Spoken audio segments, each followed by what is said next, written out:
Am I the a-hole for canceling my wedding because my family and my in-laws wouldn't shut up about it?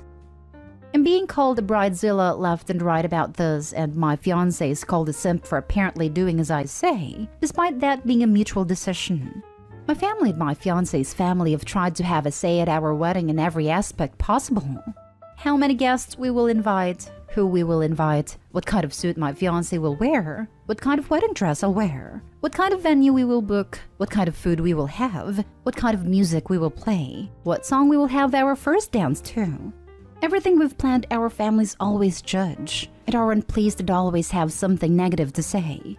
Planning our wedding has been more stressful and less fun for that reason. I feel like I can't have the wedding I want to have because they'll find a way to ruin it.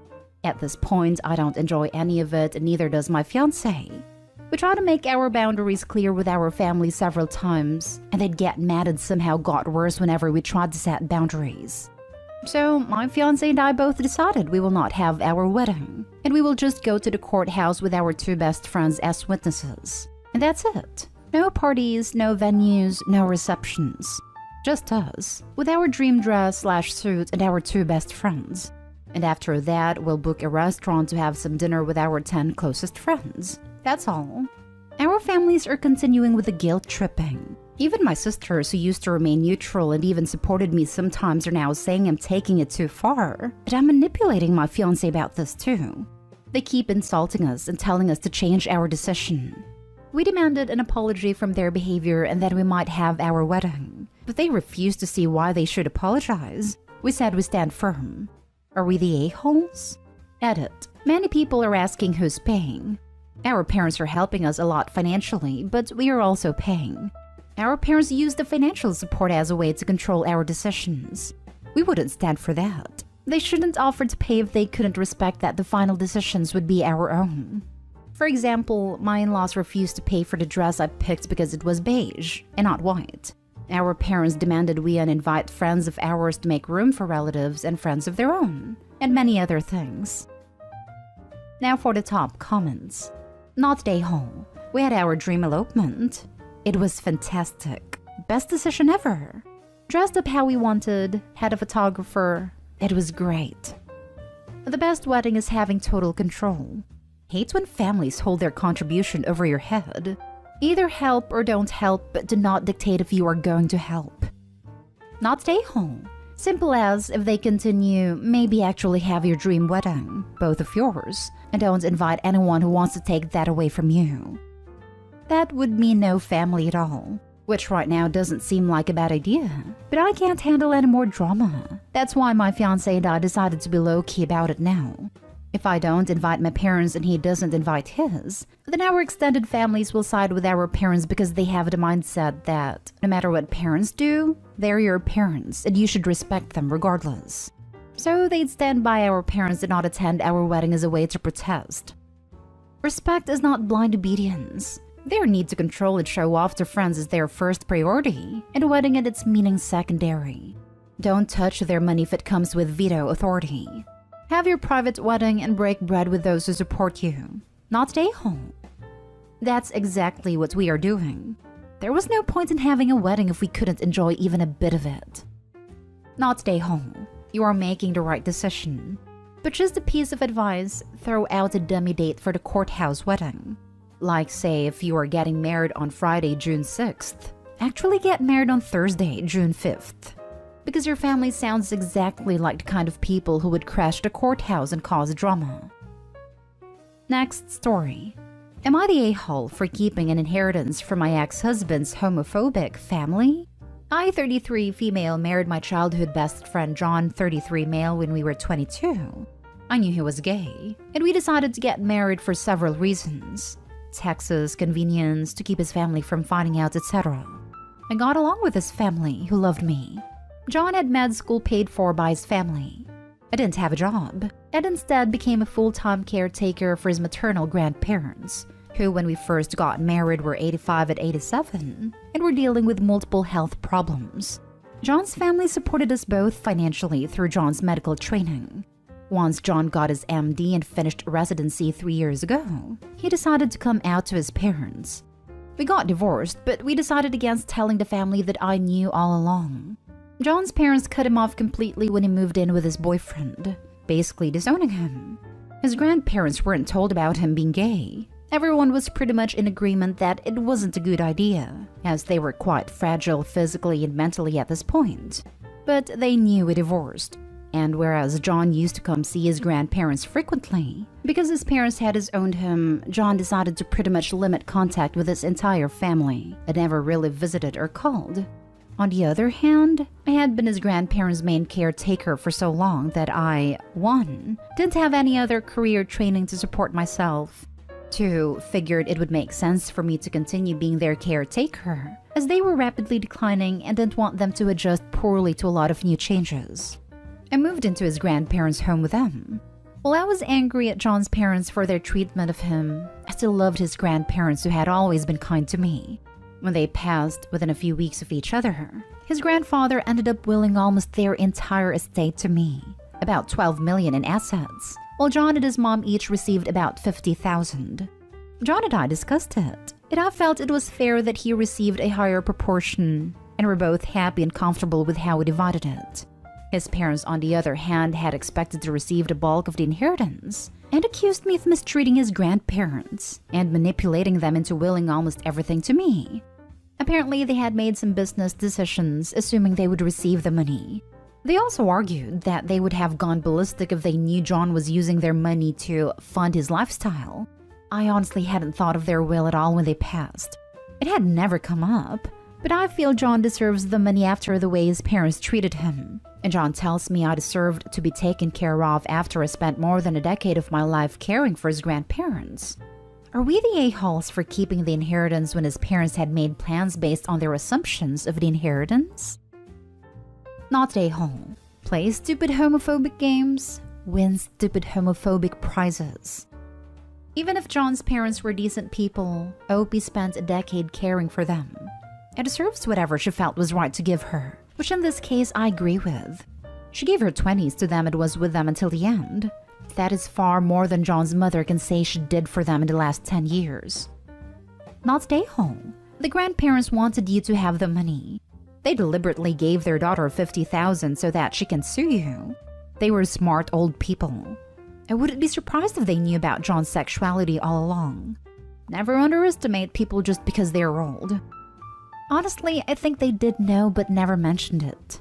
It seems likely his parents told them, or word somehow got out. Sometimes people just know. There were likely obvious clues that even you and your ex couldn't hide. The best kind of people will treat people with kindness no matter what they think about their life choices. I know my ultra-religious grandparents were not thrilled with my wife and I living together before we married, but never complained to us about it.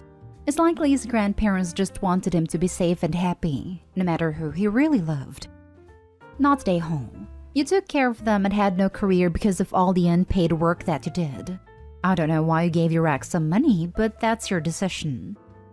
He had supported me when I was facing homelessness and married me in part to make sure I would be taken care of. Next story is titled, Am I the a-hole for uninviting my sister-in-law to my wedding for her trashy behavior? Me, female 24, and my fiancé, 28 male, are getting married in 2 months. His sister, 30 female, is nice enough, but I've always gotten the sense she doesn't like me. She's never been rude, but she just seems uninterested in me. Even so, when our families get together, her and her boyfriend are personable enough. I come from scholars and they don't, so my family liked that she's a nurse. Or so we thought. My cousins, both 34 male, came to town for a visit last week and said they were going to go out that night and they wouldn't be back till way late. They ended up coming back super early. And when we asked, me, my parents, and my fiancé, what happened, turned out they got kicked out of a strip club for taking a picture of a dancer. And it was my fiancé's sister. I was mortified because I never took her for her type. We told fiancé's parents and it was a huge thing. Lots of drama between her and their parents. Eventually, everything calmed down and it became, she's an adult, it's none of our business. This really rubbed me the wrong way, and I told fiancé that I was no longer comfortable with her coming to the wedding. I was met with a lot of resistance, but eventually he agreed. When I called her to explain myself, she blew up at me and told me I was shaming her for something that didn't affect me.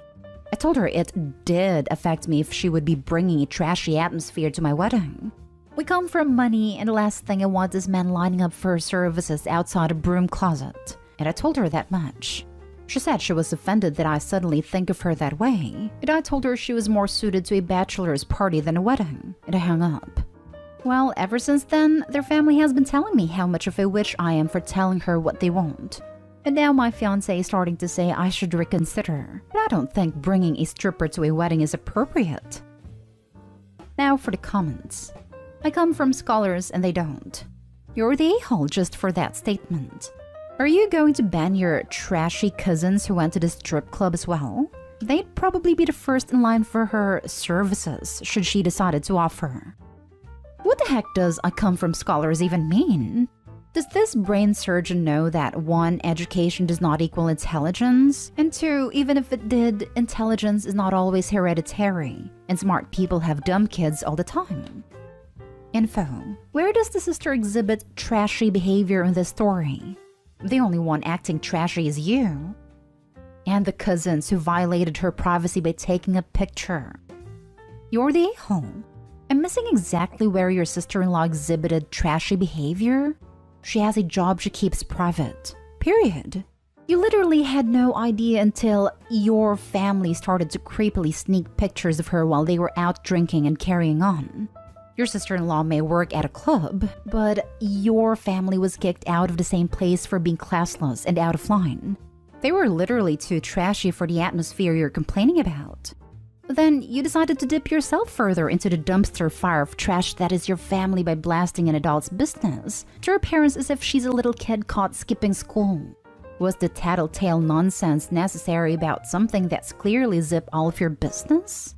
And again, while your sister-in-law is busily doing nothing offensive, you're worried your family and friends are so completely trashy themselves that they'll be lining up at a wedding no less. For services no one has even offered, like a pack of crazed animals. What kind of people are you related to that this is going to be a problem? I don't know what kind of scholars you've got hanging around, but I have literally never, ever had to worry my family or friends are going to sexually assault other people en masse. You're the a-hole. Now for the last story. Am I the a-hole for letting my daughter wear a tiara to my cousin's wedding? My 32 female daughter Chloe, 4 female, has a fascination with princesses. She loves the color pink, wears only dresses, and has an array of tiaras she wears everywhere except at preschool where she can't, but she does have it in her backpack.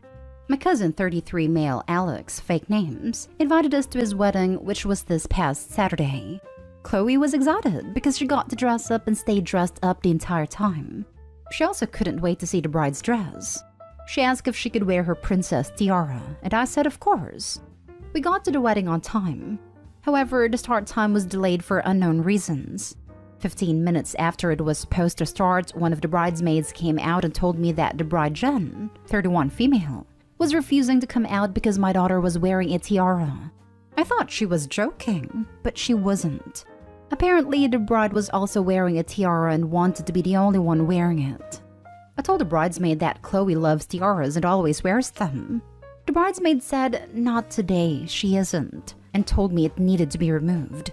I said no. The bride is a grown woman and was being petty over a child's tiara. The bridesmaid left for a couple minutes and then Alex himself came out. He told me to leave. I asked why, and he said because I won't tell Chloe to take off her tiara. I said this was ridiculous, and Alex said it's not my wedding. And when I get married, then Chloe can wear one to mine, but that I'm officially uninvited regardless. Others around me told me to just take it off, and I wouldn't. Alex's mom came over and escorted us out. Chloe was upset and crying because she feels she did something wrong. And I'm upset because I can't believe someone would be jealous over a literal 4-year-old. I also feel bad because Chloe was really looking forward to seeing Jen's dress because she loves wedding dresses. But literally no one is on my side. Am I the a-hole? Edit. Someone asked if my cousin has a mental illness. I said no, but the bride has Asperger's, and they said that's important for you all to know. You seriously need to parent up and teach your kid that there's a time and place for indulging your inner princess, and a time and place for sitting back, following dress codes and letting other people shine. For example, at their own goddamn weddings. You were asked nicely, but were petulant and entitled. You caused this. It's not over a child. It's over your lack of parenting. There's a reason nobody's on your side. You're the a-hole. I agree with this. 4-year-olds should be taught time and place for attire. She didn't wear a tiara to preschool as mentioned by the OP, so a wedding is also a specific occasion. I personally would find it cute if I were the bride, but everyone is different, I guess. I think the bride's wishes, while over the top here, should be respected. Yeah, wedding conventions are stupid, so it's a frequent gray area here. But no one's saying OP's an a-hole for thinking the bride is being extra. She's an a-hole for digging in her heels for no good reason, refusing to teach her daughter an age-appropriate lesson about etiquette, and ruining her daughter's day on top of upsetting the bride. I'd bet they were quick to yeet her because stuff like this is part of a larger pattern. You're the a-hole for not complying with the bride's request/demand. It is their wedding and their rules. There is a reason literally no one is on my side in this, because you were wrong. Ruined her daughter's opportunity to enjoy herself, and for what? The kid would have gotten over the removal for a tiara in minutes. So much more upsetting to have to leave the wedding and not get to do the thing she was actually looking forward to, which was admiring the bride. Nobody told Opie that pick your battles doesn't mean pick every battle. Not only that, but the daughter at 4 years old had a social graces thought to ask her mom before the wedding if it was okay to wear it. How hard is it to say, "Oh honey, I'm sorry. I thought it would be alright, but mommy made a mistake, and bride would like you to take it off." Like how you don't wear it at preschool. You can have it with you, but let's not wear it right now. Sorry, but you're the a-hole. Yes, it was absolutely over-the-top idiotic for the bride to obsess over a 4-year-old wearing a tiara. But once she told you to take it off, you should have removed it. She's the bride, it's her party, she makes the rules. Yes, your daughter would have been disappointed to take it off, but I guess she was even more disappointed to miss the whole event.